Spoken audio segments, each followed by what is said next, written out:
For hundreds of years, brewing was a total gamble. A batch of beer could be brilliant one week and ruin the next. And nobody, not even the most seasoned brewmasters, truly knew why. They followed the same recipes, used the same grains and hops, yet consistency was a ghost they could never quite capture. It was an art form ruled by tradition, intuition, and a heavy dose of superstition. But the secret to finally taming beer flavour, turning it from a mysterious art into a precise science, wasn't found in a brew house. It was discovered in a laboratory. And it all came down to a single water chemistry number, invented for one reason: to make the perfect beer. In this episode of Quality Focus Pro Brewers, we're going to dive deep into the origins of the pH scale, a number born from a brewery and went on to change not just beer, but the world forever. Let's get brewing.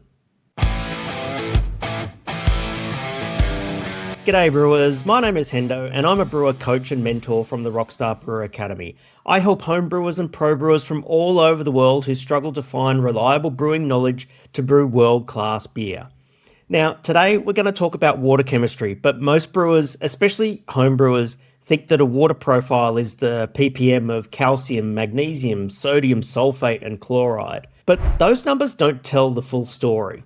Put yourself in the boots of a brewer back in the 1800s. You're a respected artisan. Your entire livelihood, your reputation rests on the quality of your product. You follow a process handed down through generations, a ritual of hot water, malted barley, and the jealously guarded magic of your house yeast. Some days, everything just works. The mash smells sweet, the fermentation is vigorous, and the resulting beer is the toast of the town. You're a genius. But the next week, using what you believe are the exact same methods, disaster strikes. The fermentation is sluggish, the beer tastes harsh, astringent, or develops a sharp, unpleasant sourness. Patrons turn up their noses. Was it the weather? Was it a curse? Did a rival brewer walk past your brewery and cast an evil eye on your fermenters? Without a scientific framework, those brewers of old were just flying blind. They knew that something was happening, but they lacked the language and the tools to describe it, and let alone control it. They talked about the condition of the water or the character of the mash, using purely subjective terms. Acidity was understood only in the most primitive sense. Things were sour or they weren't. They could taste it, but they couldn't measure it with any real precision. It was a commercial crisis for the growing industrial breweries of the era. How could you build an empire on a product that was fundamentally unpredictable? How could you ship beer across the country or around the world if you couldn't guarantee it would be drinkable when it arrived?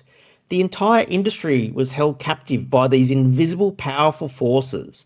They were battling an enemy that they just couldn't see, a variable they didn't even know existed. To move forward, brewing couldn't just be solely an art form anymore. It needed science. It needed a hero. And that hero would emerge from a place built on a radical, almost utopian vision for the future of beer. Now, before I get into brewing's great leap forward and how it can help you make your beer better, could you just check to see if you're subscribed to the channel? Subscribing is free and it helps you to ensure you get notified when I release a new episode. And my promise to you is that I'll keep making content that helps you brew better beer. The story of beer's great leap forward begins not with a brewer, but a visionary industrialist and philanthropist. His name was Jacob Christian Jacobsen, the founder of the Carlsberg Brewery in Copenhagen in Denmark. Jacobsen wasn't interested in making money. He was a philanthropist obsessed with making the perfect beer. He was convinced that the path to perfection lay not in ancient traditions, but in rigorous scientific understanding. This obsession led him to take an unprecedented step. In 1875, he established the Carlsberg Laboratory, a dedicated research institution with a revolutionary mission to develop a complete scientific basis for malting, brewing, and fermentation. But here's the most incredible part of Jacobsen's vision. He decreed that any and all discoveries made in his lab were not to be kept secret. They were to be shared freely with the entire world for the betterment of all brewers. In an age of fierce industrial competition and guarded trade secrets, this was an act of profound generosity. Do you ever dream of time travel and being able to go back in time so you could witness a groundbreaking event that changed humanity forever?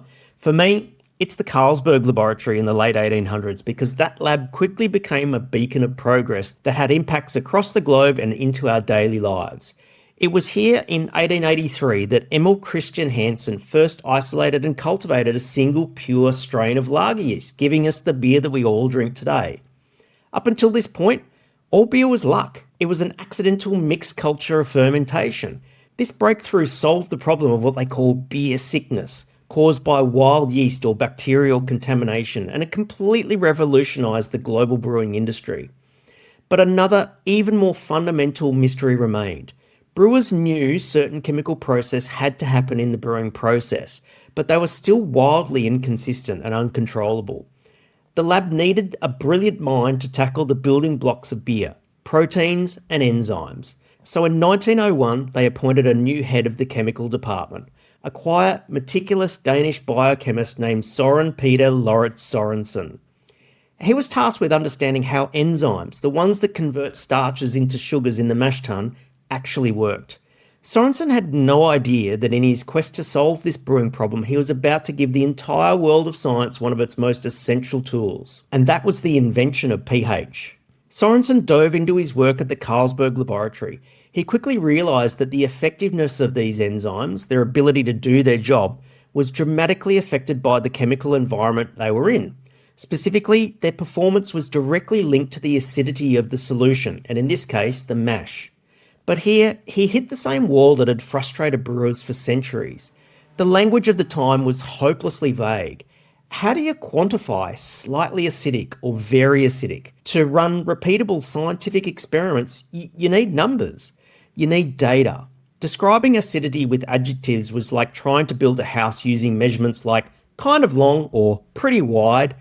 It just doesn't work. Sørensen was studying the concentration of hydrogen ions, which he knew was the key to acidity. The problem was that these concentrations were often incredibly small, represented by clunky numbers with a ton of decimal places like 0.00000001. Writing them down was a pain, and comparing them with each other was even more confusing. This frustration was the seed of his genius. Sørensen needed a simpler, more elegant way to express this crucial variable.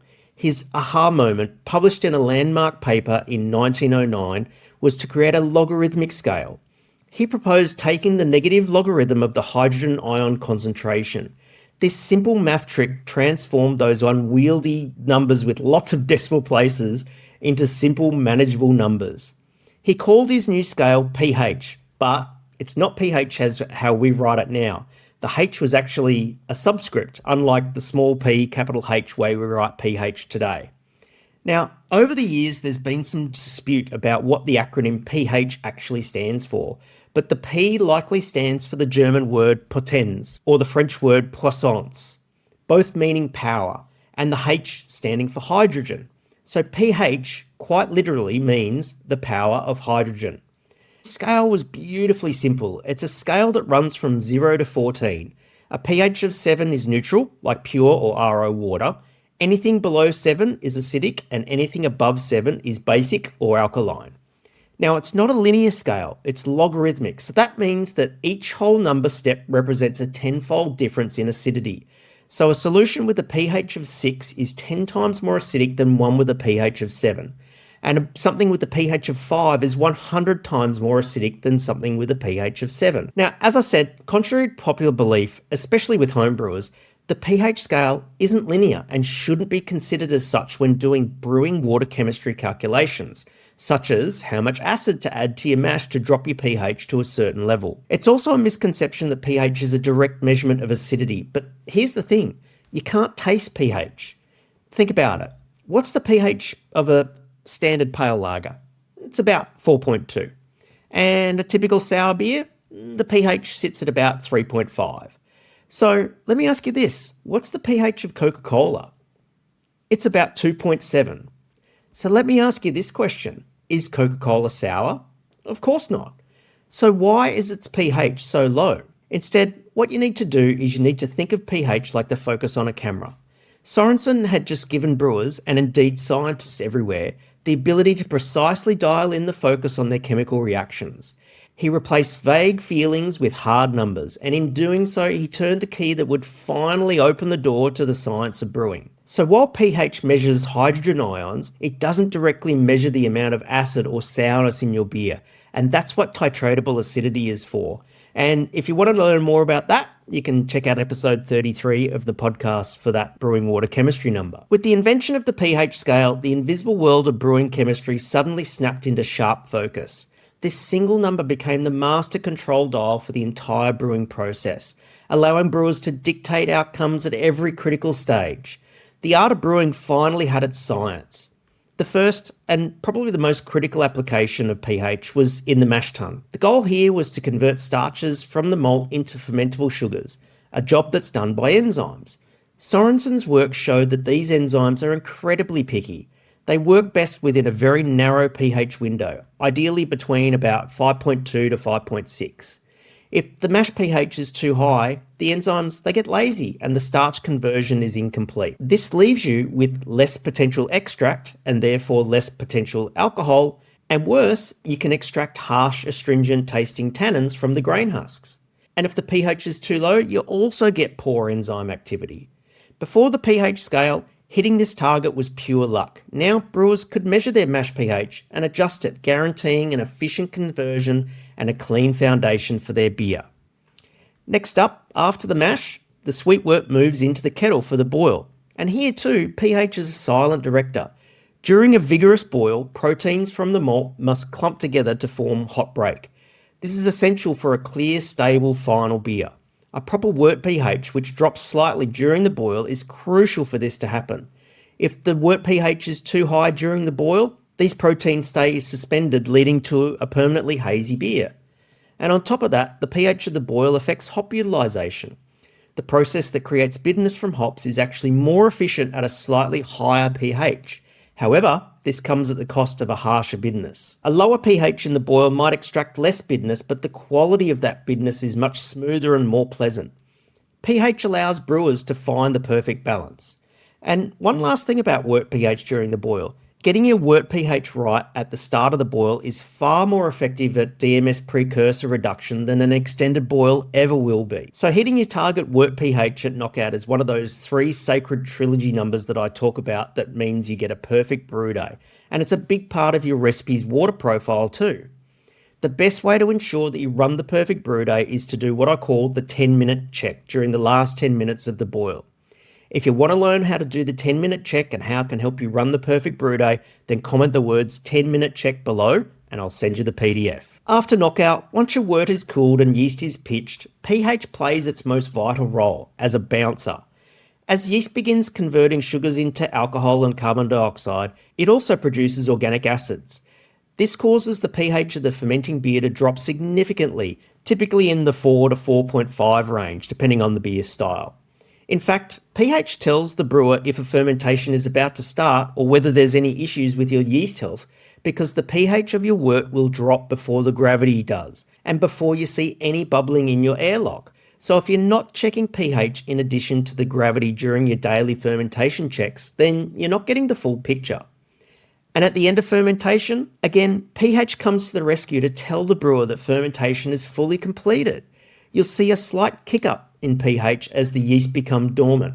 That, combined with a diacetyl test and stable final gravity, tells you that it's safe to crash chill your beer. And finally, in the glass, when you get to drink the beer, pH is the ultimate flavour number. Most clean beers settle between a pH of 4 and 4.5, depending upon the beer style.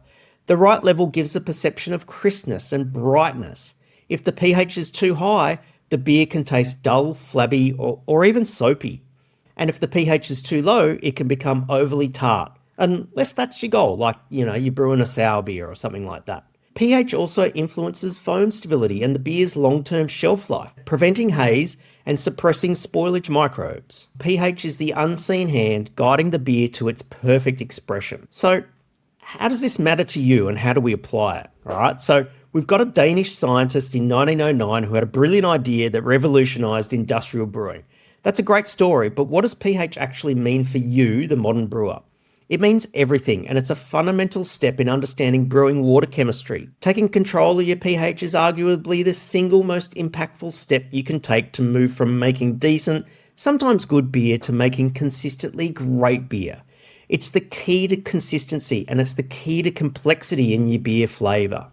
And if you want to be in control of pH, you've got to be able to measure it.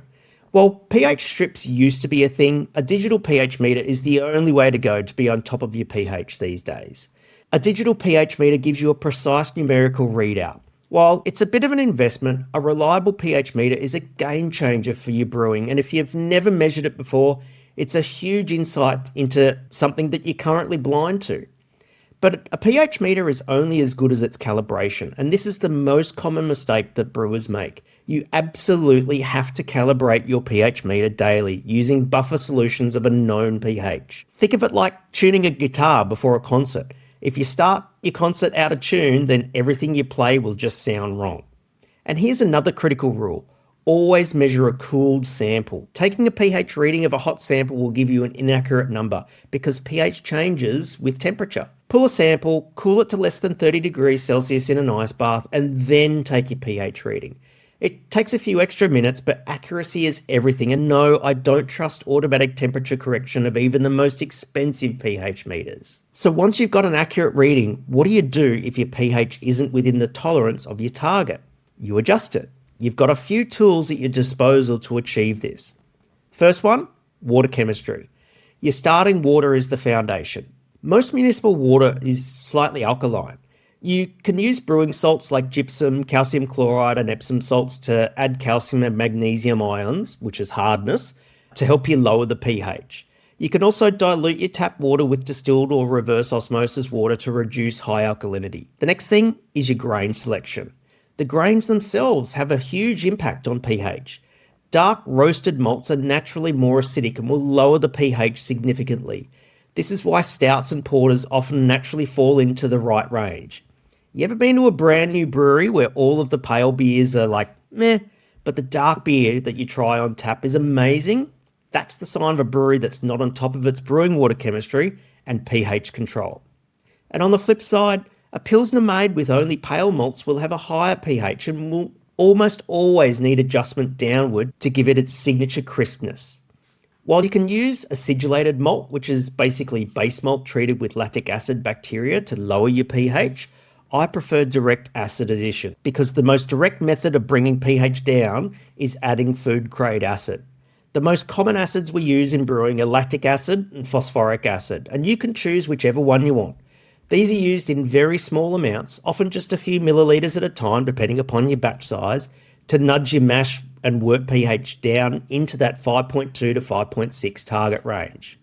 Inside the ProGrade Brewing Method course for homebrewers and Beer Quality Bootcamp for the pros, we use Brewing Water spreadsheet to create a water profile for any style of beer, including your mash, wort and beer pH targets. Now, no software can be 100% accurate, but Brewing Water does a great job of getting you in the ballpark. It literally says that on the website.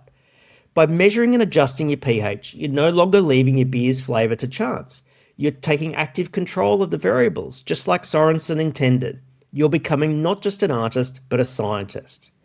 And so, from the frustration of inconsistent 19th century brewmasters to the precise control of a modern brewer with a digital pH meter, the journey of beer has been a story of taming the unknown.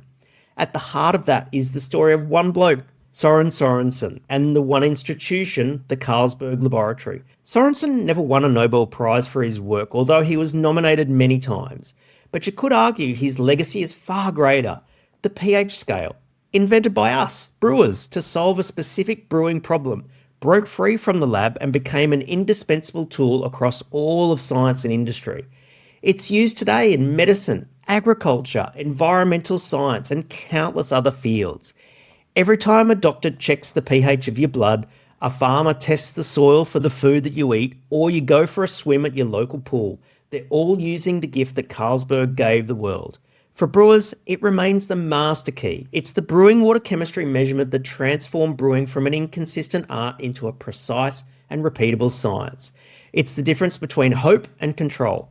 And if you want to know more about how to fast track the brewing water chemistry knowledge you need to make that beer that you're brewing really pop, whether you're a home brewer, planning or building a brewery, or already running a commercial brewery, I reckon you should check out this video next. Thanks heaps for watching this episode of Quality Focused Pro Brewers, and I'll catch you in the next one. Cheers.